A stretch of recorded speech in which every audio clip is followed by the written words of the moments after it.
All right. Well, we want to welcome everyone to Saturday Sunday School, Adult Bible Study.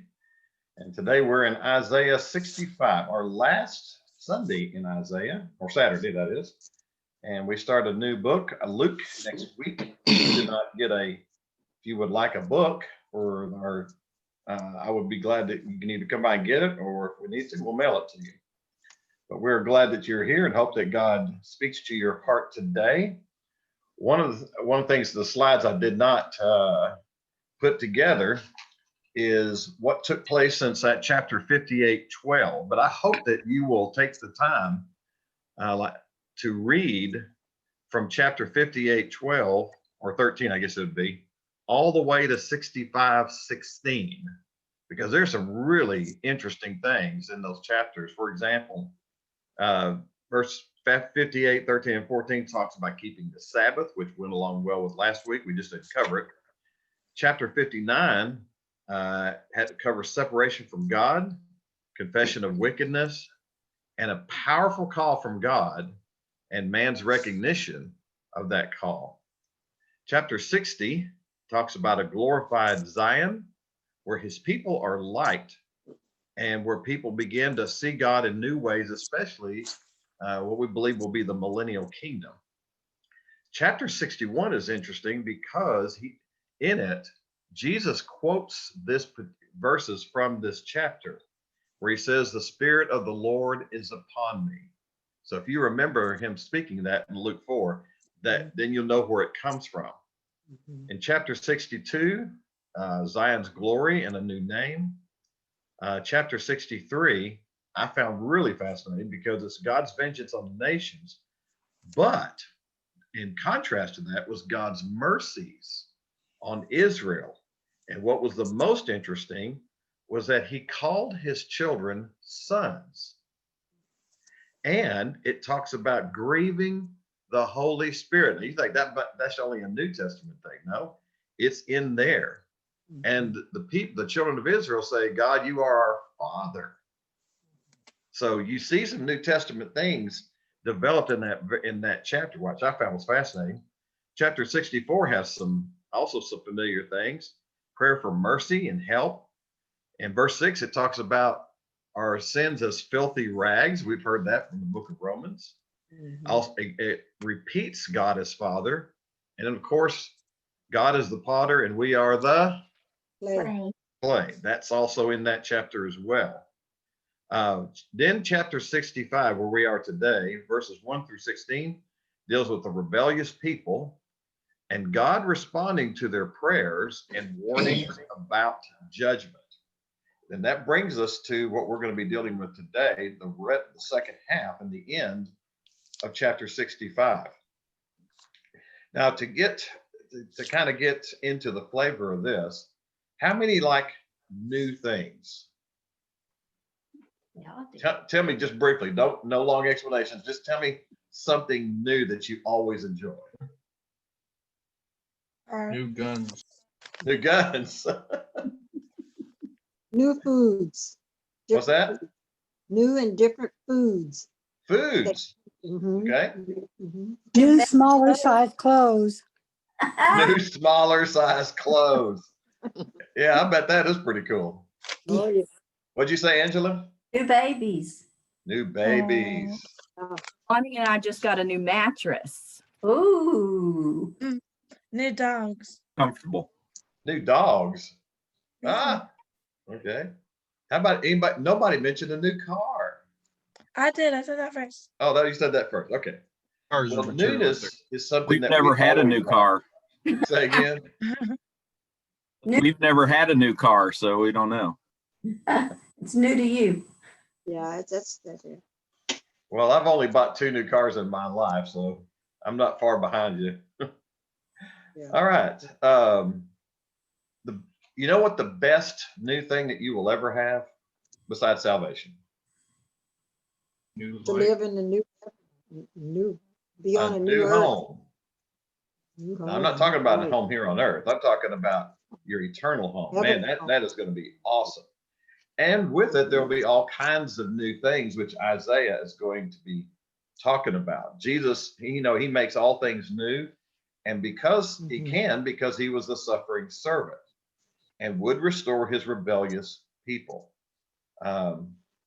In some ways, when you look at the book of Isaiah, you see so many things on judgment and sin and punishment and discipline and all that. It's almost, but when you get to the very end, verses 17 through 25, you know what it reminds me of? It reminds me of the end of a fireworks display. How many of y'all like fireworks display? Anybody? Okay. Mhm. Well, you know what they typically do if it's a professional one? They Yeah, wait at till the the end. very end, the music rises and just Mhm. fireworks are going like crazy, and it's Yes. big, it's huge, and it's the finale. Well, that's what we're going to be dealing with today, the finale of God, of our existence here on earth. I'm talking about humankind, not just us personally. It's our finale. And this ought to have encouraged the people of Isaiah's time, knowing what some of the things that they have faced and will face. And in our case, what we have faced and will face. So we'll look at three things today. And so about when it deals with God restoring. And the first one is a place for joy. He says, for behold, now tell me if this doesn't sound familiar. I create a new heavens and a new earth, and the former things will not be remembered or come to mind. But be glad or rejoice forever in what I create. For behold, I create for Jerusalem for rejoicing, and her people for gladness. I will also rejoice in Jerusalem and be glad in my people. And there will no longer be heard in her the voice of weeping and the sound of crying. No longer will there be an infant who lives only a few days, or an old person who does not live out his days.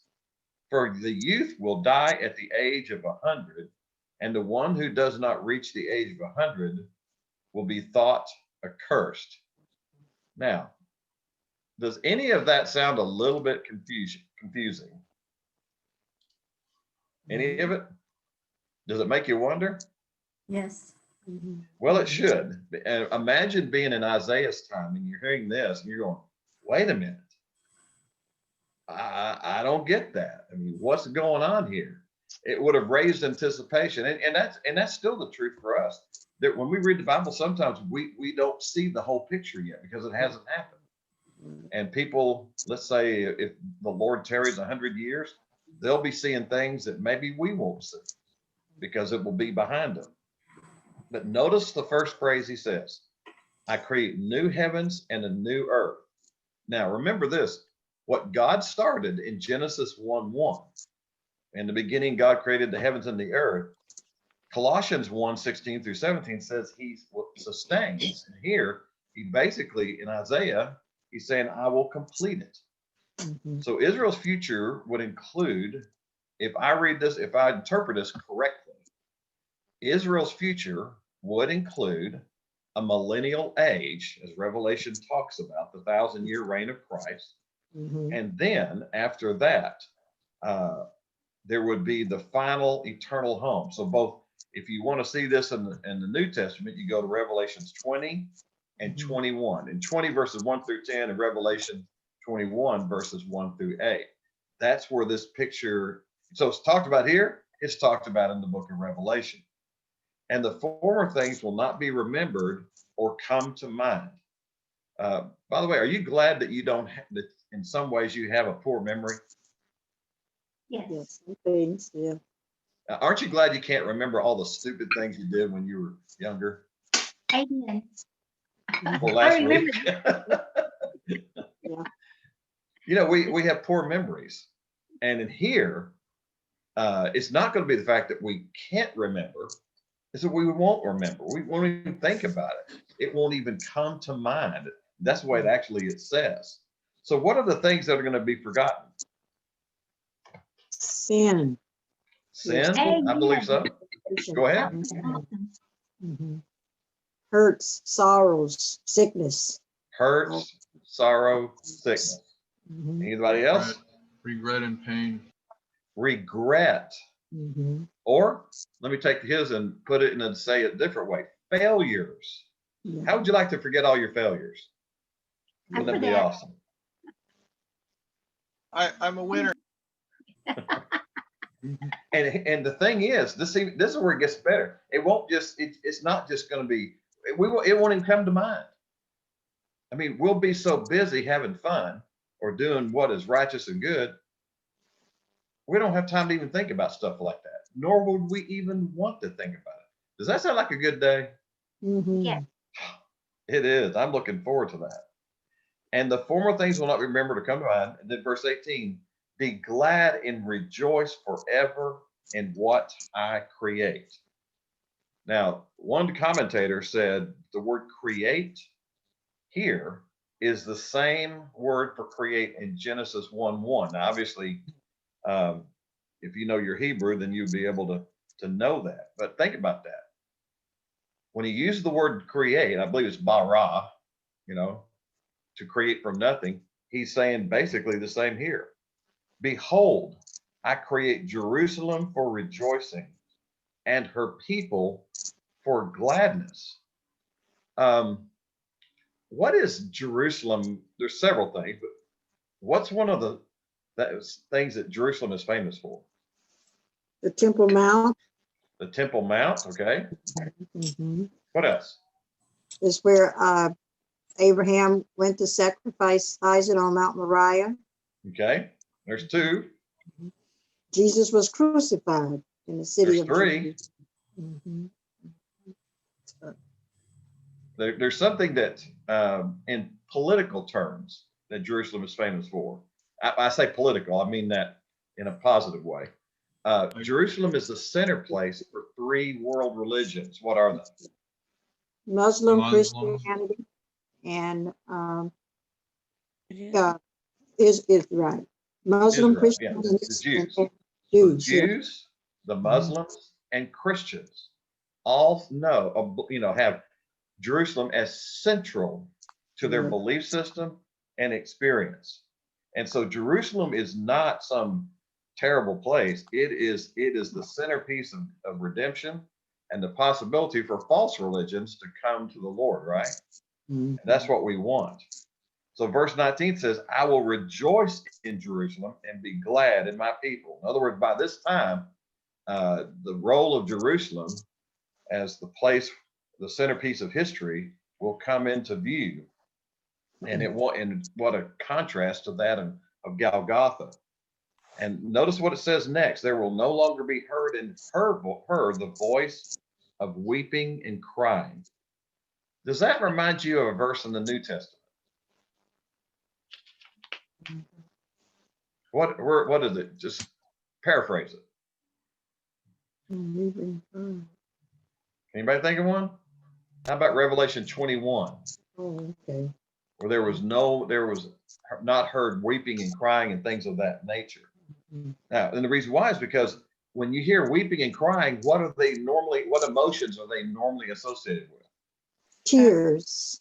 He's going to What's that? wipe away all tears. Okay, tears. And tears are associated with what kind of experiences? Grief, Negative. Grief, sadness. war, Mhm. politics. How about death? Yeah. How about Yeah. loss? Yeah. How about sickness?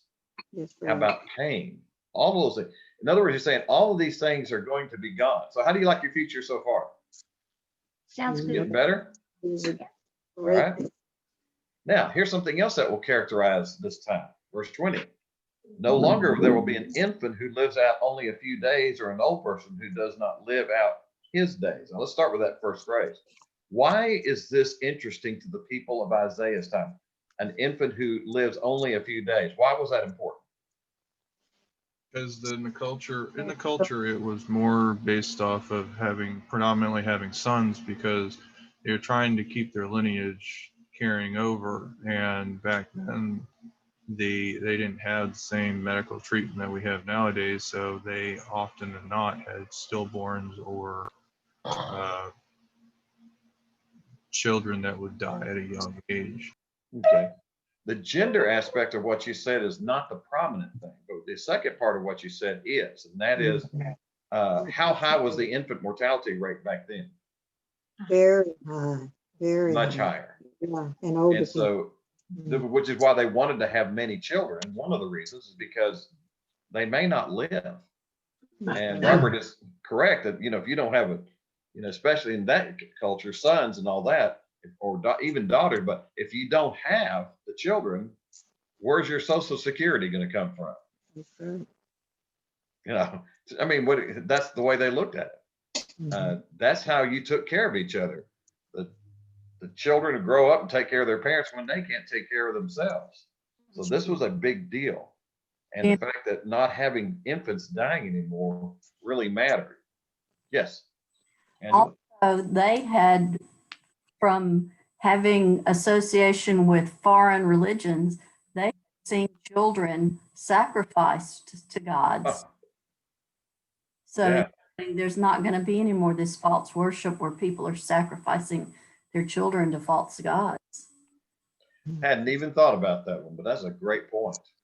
And I was thinking along that same line, and you know, Isaiah his prophecy went through Hezekiah, which means that Manasseh was the next one on the scene. And one of the things that I read, which was extra biblical, came from other sources, said that Manasseh probably put Isaiah to death. And as Angela mentioned, one of the things that Manasseh did was sacrifice children to Molech, which is what she's talking about. They're sacrificing their children. I wonder how much Isaiah was thinking about that. I don't know how deep into Manasseh's reign he died, but apparently he only made it through Hezekiah. But next on the scene was Manasseh. Yeah. Also, God had told the Israelites or Abraham that, or the people back in Genesis, even before Abraham, that their days would be numbered to about 70 at the time of the flood. They've been living hundreds of years, multiple hundreds of years. And then he said, no, you're not going to live that long anymore. So taking that and reversing it again. Angela, you just created the perfect segue to this verse right here. The days of our lives are 70 years, and if by reason of strength they are 80 years, yet their boast is only labor and sorrow, for it is soon cut off, and we fly away. Yeah, there's a song somewhere in there. I don't know exactly where. But it's there. But here it's different. You know, we're moving away from that, aren't we? Infants are not dying, like then, and people not living out their days. So in other words, the millennial age is going to be characterized by a lack of infants dying and long life well past normal expectancy. In other words, this particular age that he's talking about is going to look more like what you mentioned, Angela, earlier, the time before the flood. Remember what the average ages were in the time of the flood? 800. Yeah. 800 to 900 years old. 969 years. Yeah, I mean, 800 to 900 years was common. Oh. And, you know, after the flood, it started creeping down to 500 and 400, and you know, and it just started going down until it hit to that 70 and 80 mark, which was considered really old, but it was not uncommon for people to die in their 40s and 50s and 60s back then. That was normal, just because of disease and all that. Now, so all of these things were taking place. Then it says, check this out. For the youth will die at the age of 100, and one who does not reach 100 will be thought cursed. Wow. So in other words, a premature death of 100 would characterize a rebellious youth of that age. You've heard of people dying because of their sins. Well, think of a teenager, what we call teenagers today, or teenage age or status, dying at 100. Of course, they're not teenagers anymore, they're hundreds. But that would be considered a failure during this season. Now you say, Pastor Jimmy, what are you talking about? Now, most of us are probably familiar with this, this teaching. Oops, back up. here's a timeline of the end times, which I subscribe to, by the way, in general. I think I do. But we're over to the left, shows a chart that we're living in the present church age. Now, I'm one of those who believes there is going to be at the very bottom a rapture of the church where Christ meets us in the air. And when that happens, there's going to be, and some label at the beginning of sorrows for 3.5 years, and then the great tribulation for 3.5 years, all considered the years of tribulation, 7 years. And then Christ returns not in the air, but to the ground. And 1,000 years, called the millennial reign of Christ, would begin. Now, if this interpretation of Revelation and throughout the scripture is true, it is during the millennium that long life is going to be returned to people. I personally think that when you put those two together, the millennium and the 7 years, and you say, why is that 1,007 years? Why is it significant? Well, personally, I think it's saying God's going to show what hell on earth looks like during the tribulation, and then he's going to show them what heaven looks like on earth for 1,000 years. And many people will be born during that 1,000 years. And I call it the last great harvest season.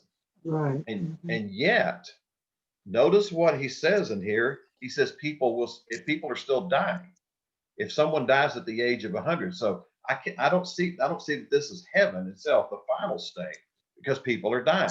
And the Bible is very clear that there's no death in heaven. So when this 1,000-year reign is over, there will be plenty of people, even though they've lived hundreds of years, they will say, I do not want to be saved. I do not want Christ as my Lord.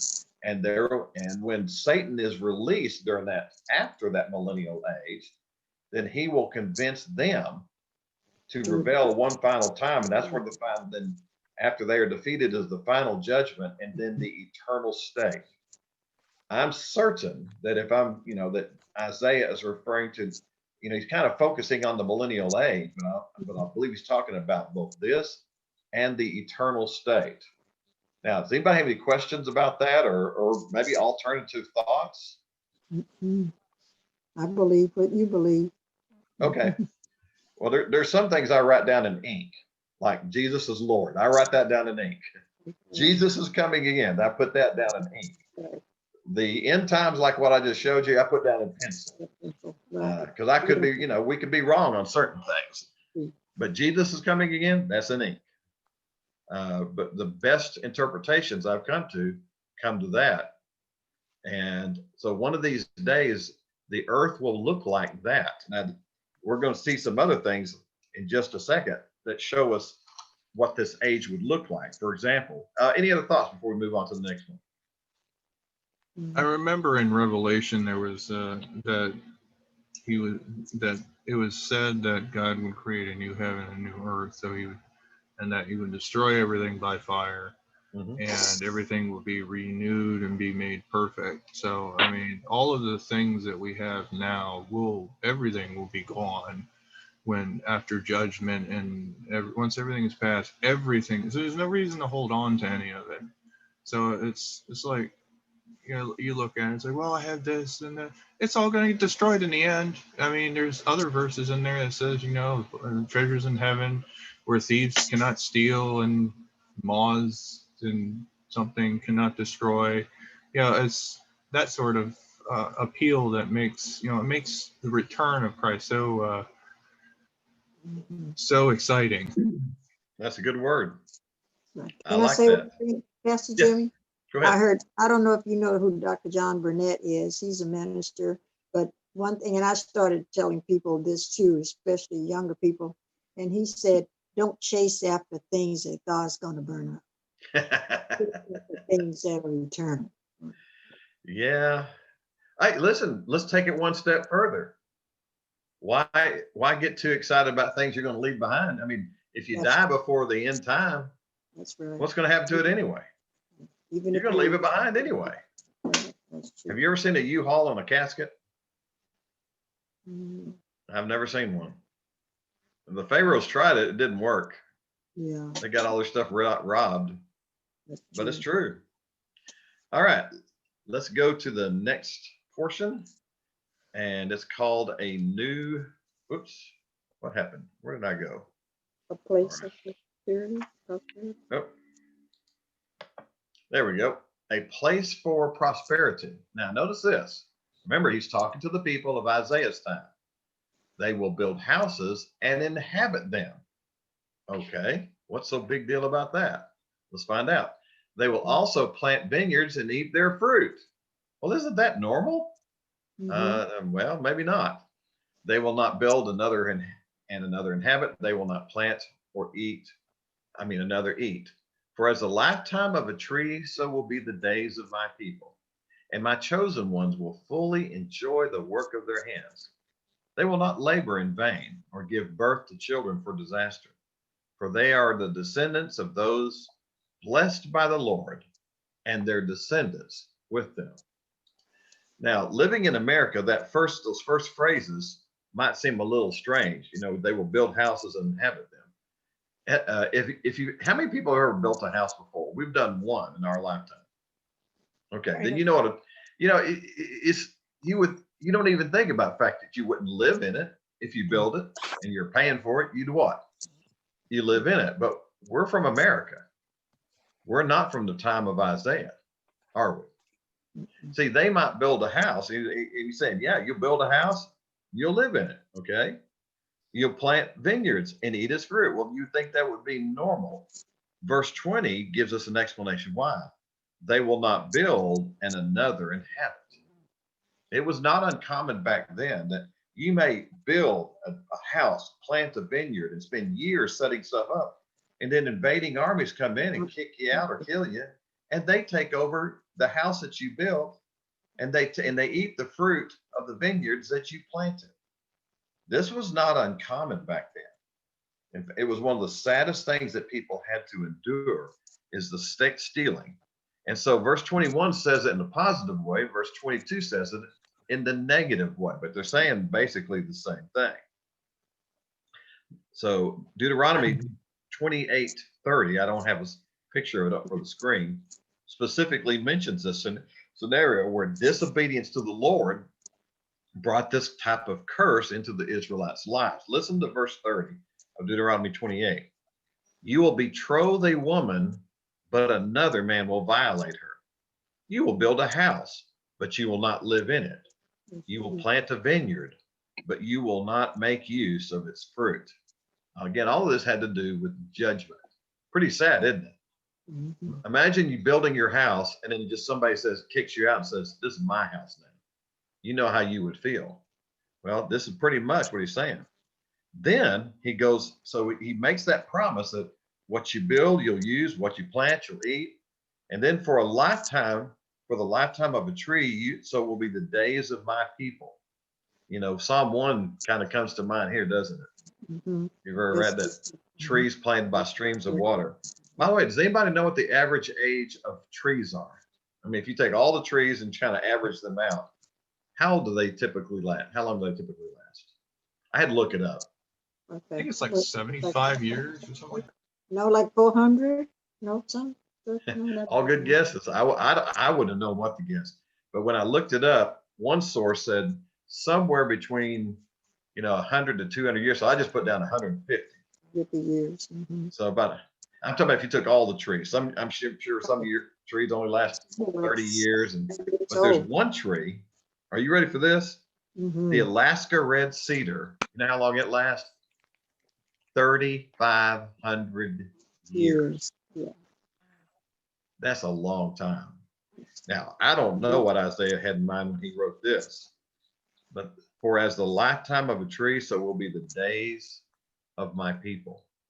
And again, I'm looking at this as if it was the millennial reign, because remember, a lifetime ends with what? Death. Death. And is there any death in heaven? No. No. So yes. Pastor Jimmy, I was kind of tickled because I had talked about Joyce Meyer. She had a message this week, and her message was, do you want to live the life of a mushroom or of a mighty tree? In other words, how it's talking about a mushroom can grow overnight and perish quickly. but a tree takes time, and he goes through a lot in life, and it's life and challenging to grow deep roots. In other words, we need to study and grow, invest our time into spiritual things instead of just a mushroom and just grow up and perish, to be a tree and to have this spiritual life of a tree and grow deep roots and to grow into being able to influence others for the Lord. And I thought that that was interesting when I read this morning very quickly. I thought, oh, that does make it. I remember I don't want to be a mushroom. I want to be a tree. Yeah, one of the things about mushrooms, they may end up on somebody's salad too. You gotta That's remember right. that. That's right. They can be taken. Jimmy, back up there on verses 21 and 22, Uh-huh. there's a three-letter word that I thought of that you didn't use. No tax. Yeah. Yeah, what eats up our fruit, even though they don't come and pick the fruit off our trees, we pick the fruit and they say, we want our 25% of it or 35 or 40% of it. Okay, that's the tax that goes away. And as you talked about, even in the early part of last century, the communists would go to somebody's house and say, well, you've got 4 bedrooms, you're only using 2, we'll put a couple more families in here. How did you know I just said that? You just said that? I'm sorry, I missed it. No, I mean, I just told my husband that thing. I said, Okay. 2 people with 4 bedrooms. They could come in here and say, it's too much for you. Go in a senior citizens. I do hear it mentioned in today's time. They are people, somebody's thinking about it. It's not happening yet, but it can happen. About taking away home ownership and all that. Yeah, that's, Yes. you know, it's interesting where we're heading. Yep. Now, the next one is this, and my chosen one, the next phrase is, my chosen ones will fully enjoy the work of their hands. By the way, do you ever not enjoy the work of your hands? Mm-hmm. Feel like it's a waste sometimes? Yeah. Yeah. When you see that phrase, does it take you back anywhere in and someplace else in scripture that make you look at that? About where work is unsatisfying? Oh, it's great. Can you think of a place? Well, are you thinking about the Egyptian captivity? Not that one works. I was actually thinking about Genesis 3. You will tend the ground, Okay. thorns and thistles Yeah. will grow up there. You know, that'll just eat up your productivity and all that. And I couldn't help but think of that in contrast, that you will fully, now notice this says, not just enjoy, fully enjoy the works of your hands. In other words, the same level of curse that was put there in Genesis 3, that level will not exist during this age. Now that's amazing. So he is letting them know that there is a day coming, and I believe it's the millennial age first, then leading into the eternal state, that things are going to be so radically different that there's no excuse not to want to follow the Lord. And so they will enjoy that. And then verse 23, and they will not labor in vain. All right. Sometimes you think your work is just worthless. It doesn't accomplish much. Reminds me of who has had this experience? You work on a document on your computer and forget to save it. You just say, I'm closing, I'm getting out. Did you save it? No. And you may lose 2 hours of work, 8 hours of work, or whatever, and then have to start from scratch. That's why we have autosave. Yes, autosave is a wonderful thing. But those things tend to happen sometimes. Or how about this? Or give birth to children for disaster, literally sudden disaster. For they are the descendants of those blessed by the Lord. I mean, this is going to be a great gene pool, okay? Things are going to be different. It's not going to be the same. The gene pool will change. The environmental conditions are going to be different. Mhm. God will do everything possible to encourage people to come to him by faith. He said, look, you've lived under the curse. You had gone through the great tribulation. You hit bottom there. I'm going to give you 1,000 years to experience me here. Now, do you want to get saved or not? And what's going to be strange is a number of people will never be saved, no matter how good it is. They will live through the tribulation. They will survive it. They will go through the 1,000-year reign, and they'll still say, I don't want God. I don't want Jesus as my Lord. And they'll go to their destiny. But their descendants are blessed, and their descendants with them. So not just a brief moment, but in something that will endure. Anybody looking forward to that age? Amen. Yeah, I think that's going to be neat. Now, I don't know if I'll be living through it or not. We'll find out. Probably, I know some of the saints come back. Resurrected saints will come back and be there, but I don't know. Okay. Pastor Jimmy, Yes, could I say just one thing? absolutely. What you were just talking about reminds me of in Revelations where Satan's thrown into the pit for 1,000 years. In my estimation, or in my opinion, is the reason he's thrown into that pit is to get him away, well, of course, away from the world. And the purpose for that is to show people that they don't need the devil to do wrong. True. Their hearts. The devil didn't make them do it. And it's just like in this situation, it's amazing that people continue to choose the wrong direction. In that case, that they put the devil. He puts the devil in the pit away from everybody, and they still choose to go that way. And it's said, well, the devil didn't make you do it; you chose it. And it's just unreal, amazing to me that people can do that, knowing the truth. Well, take it a step further, Johnny. You're exactly right. We got the world, the flesh, and the devil. Okay. The devil is put away for 1,000 years. No problem there. Christ is ruling on the earth. No problem there. So the world is as good as it's going to get. But there's one thing that they will still have to deal with: their flesh nature. And you're exactly right. There will be people, you take these 2 out of 3 influences out, give them 1,000, many years to live, and they're still going to choose to reject Christ. Amazing, isn't it? And interestingly enough, they would choose to try and blame someone else and not take responsibility for what they are. They wouldn't own up to their own errors and their own actions. And they do it nowadays. They'll go through and they'll say, oh, well, it's not my fault. It's so-and-so made me do it, or the devil made me do it. Or, it's not like, oh, well, I'm sorry. I'm sorry I made this decision. They don't own up to their actions. They want to try and find a loophole to squirm their way out of taking responsibility for and accepting the consequences for their actions. It kind of all boils down to control. They want to control their own destiny, and they can't.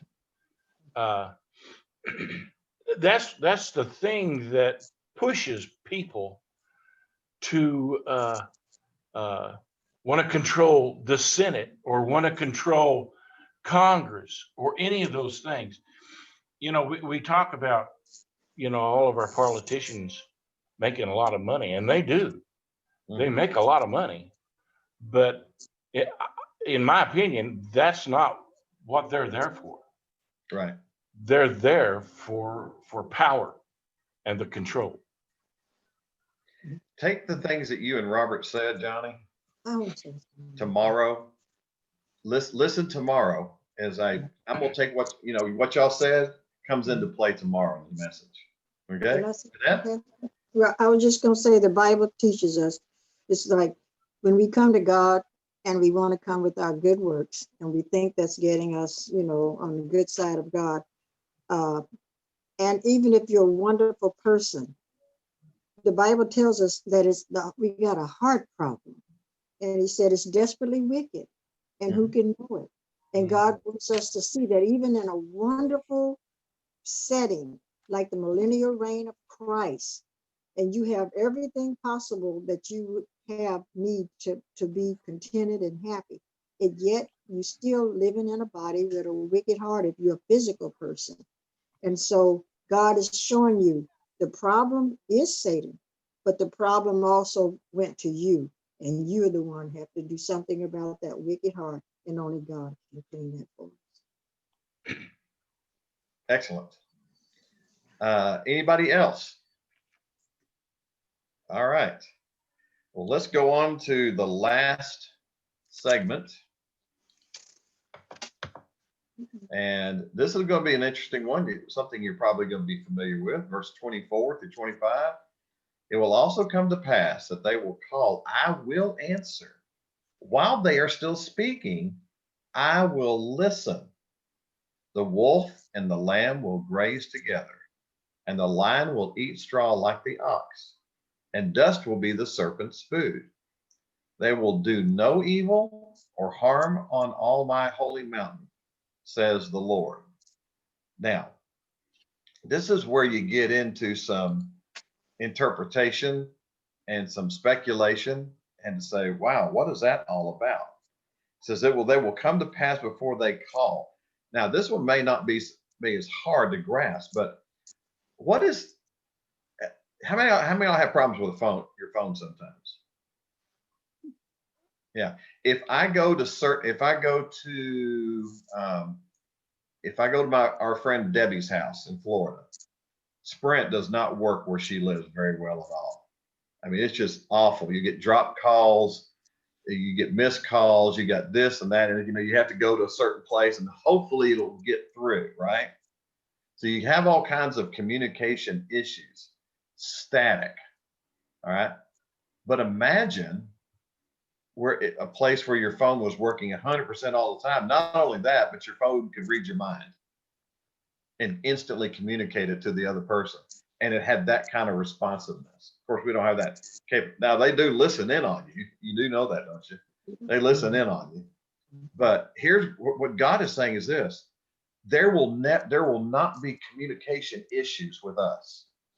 Now there are all kinds of communication issues with people on earth right now because they don't want God. They're not listening. They're not paying attention. They don't know the scriptures. They don't know how to hear from them. But the people who are following the Lord, it'll be like they start to pray and it's already answered before they even get a word out. That's how close a connection the people of God will have with their Maker, with their Lord Jesus Christ.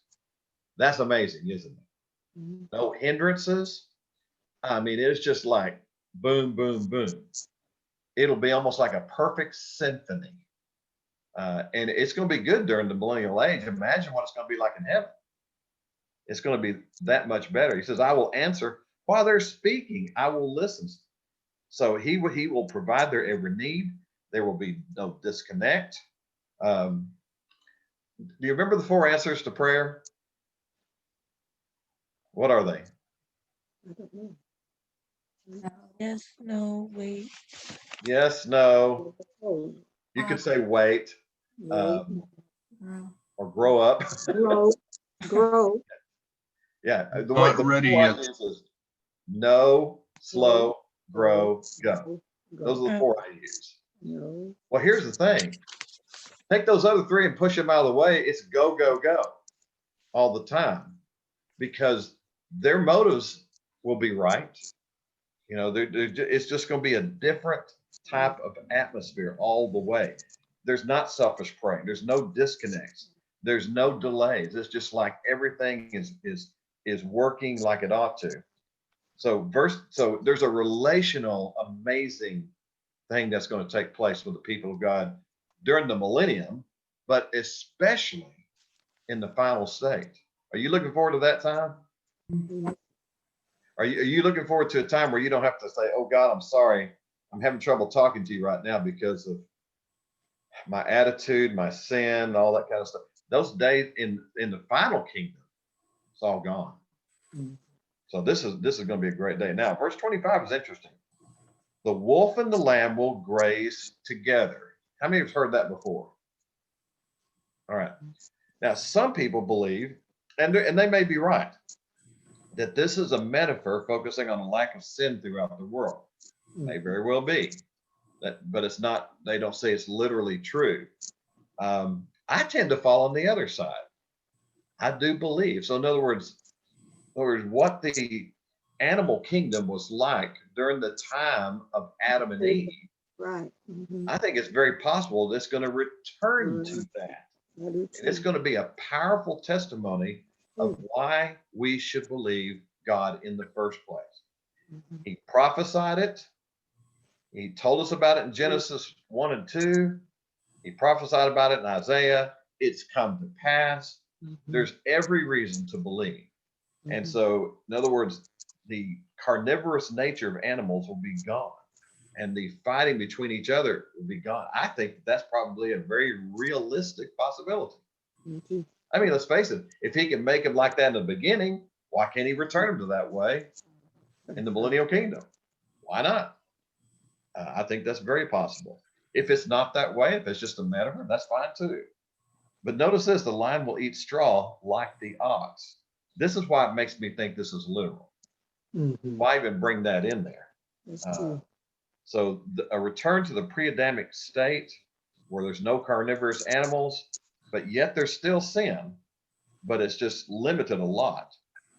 So it's not a return, the millennial age is not a return to perfection or return to the Garden of Eden, but it's as close to heaven on earth as you will ever get while sin is still there. They will do no harm on my holy mountain, says the Lord. So Jerusalem will still be a special place, but it will be amazing. And then, of course, there will be, in the final state, the new Jerusalem. Robert was right. The old Jerusalem will be torn apart. It will be taken down to dust. But there's going to be a new Jerusalem. All right. Any questions to ask? If you have a complicated question, please ask Ernie or Johnny. If you have non-complicated questions, you can ask me. And just a non-complicated comment. If you go look at the last verse in Ezekiel, it looks like this new Jerusalem gets a new name. I was just reading it. All right. What is it, Jeanette? Oh, I don't know. I'm reading it now. I'm almost finished with the book, but I'm on the temple with all the measurements. So I haven't look at the last part yet. Look at the last verse in Ezekiel on the last page. It said the city gets a new name. It says, and it is the Lord is there. That's right. The Lord is there. All right. Here's the question. Now, yes, Angela. I just thought throughout this lesson about the comparison of what he's describing with what happened in the Garden of Eden, because it even brings in the end of that verse, the dust will be the serpent's food. And that's the curse that God is falling on his back. Like he's going to flip it back again. God walking, it said in the beginning, we read that, what verse was it? His presence will be among them, and there's going to be the peace and the communication. Like in the Garden of Eden, Adam and Eve walked with God, and it's going to be where Jesus returns. He'll be walking with them again. The animal state will return. It just seems like he's going to flip it back on its end again. Yeah, I didn't mention this, but one of the thoughts is that the reason the serpent, I mean, I'm talking about actual snakes, will be crawling on the ground and eating dust, so to speak, is because it's going to be a reminder that there still is a devil out there. Now, he's locked away for 1,000 years. He's still there. Sin nature is still there, But you can't get any better. This is truly heaven on earth with Jesus reigning on earth. And the message is going to be real simple. Will you come to faith? We've done everything possible. You know what sin looks like when it's in absolute control, those 7 years. This is what the Lord's economy looks like for 1,000 years. Now, will you get saved? Will you be born again?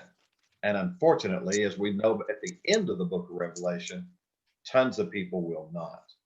It's absolutely amazing what will take place. Tons of angels went with Satan. Yeah. They live in heaven with God. At the end of 1,000 years, Satan is released and he will deceive the nations one last time. And people who lived under the Christ's rule are going to rebel one more time.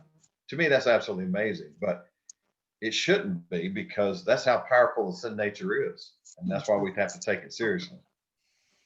All right. Knowing the possibilities of this kind of future, how does this make you feel in 2020?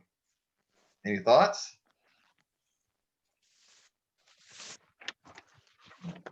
Be encouraged by what God said. When you see all these things going on and what we've seen here, he tells us to look up, be watchful. Okay.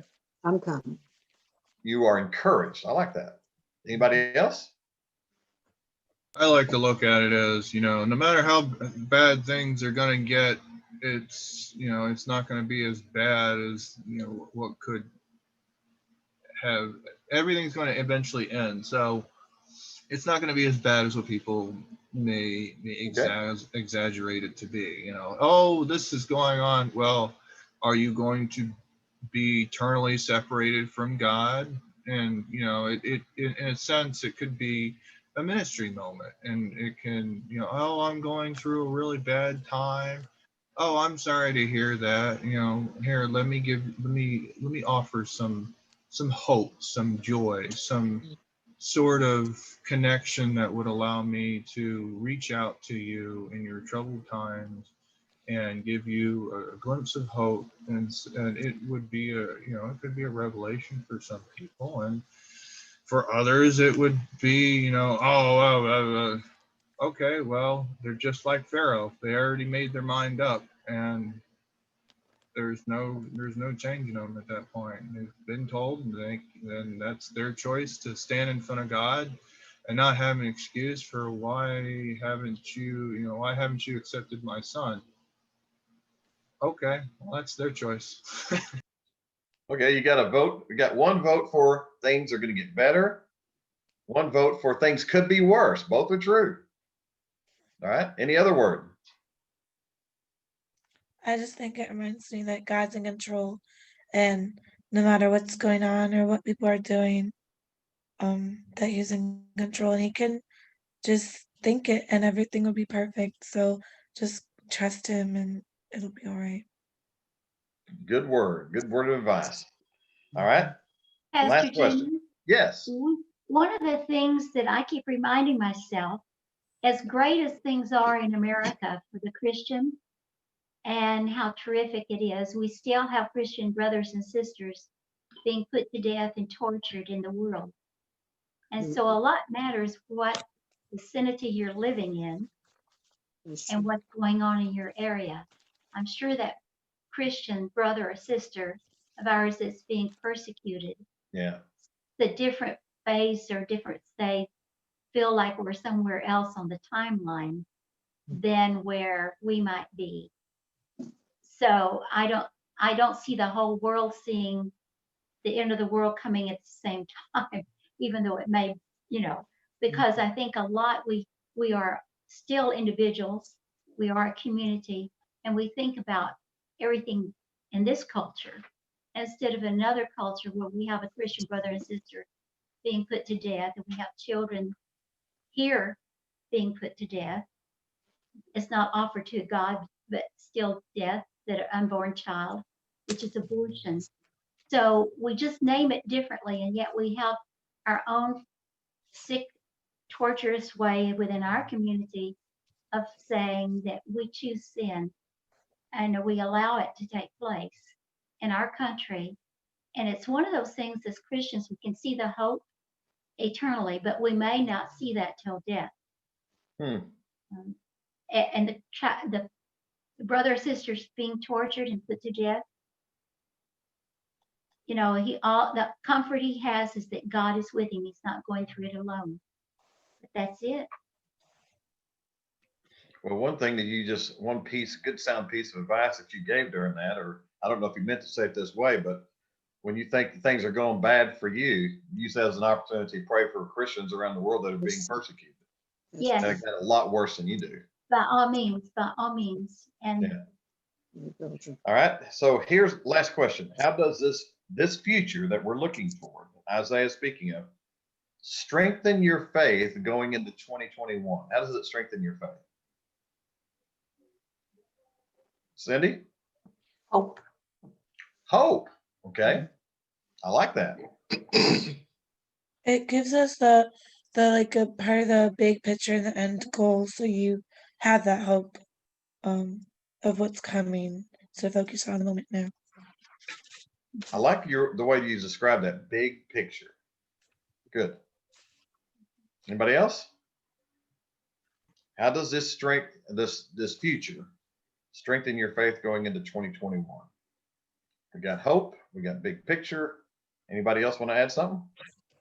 For me, it basically it opens my eyes to say, this is what will happen in the end, regardless of what you try to do on your own behalf. It's not about you. It's about the message that we're supposed to be delivering out, the good news that we're supposed to be delivering out in regards to the end result. And the end result is really what matters, it's not necessarily about the journey and about it's the end result, because we were placed on this earth to save, or to not save, but to give out the message of salvation to those that actually need it, and to reach out to those that may not have heard, they may not even have heard of God, like out in the African countries or in the Asiatic countries. And those that are in some places, we're supposed to help those to get the message out. Some of us are not, we each have different gifts, so we're supposed to work together as a team to get the message out to everyone, as many people as possible, and to reach out to all the corners of the earth, not just in the local area, and to the obvious places that are in need, but to all the corners of the earth, to the prisons, like Paul was subjected to poor countries, like when Jesus walked among everyone, that even the poor, the decrepit, the sick. And I mean, we can put our lives in the God's hands and walk into those areas where we are at risk. Our lives are at risk, and just say, it's not about, what about you'll get sick or you'll die, or you'll get corona. It's not, so what if I do? But my purpose is not here for myself. It's here to reach out to those, to everyone else. Let me summarize what you just said, Robert. Keep your eyes on Jesus and get his eyes for the people of the world that he has us to minister to. That's what I heard when you say. So, all right. Well, I think that's it. So, yes. Oh, never mind. Let me just mention one last thing. If you're watching by recording or any other thing, we hope that you were blessed today to be a part of this, and hope that you will, if you want to, join us tomorrow at Grace Baptist Church, 3001 West Green Oaks Boulevard.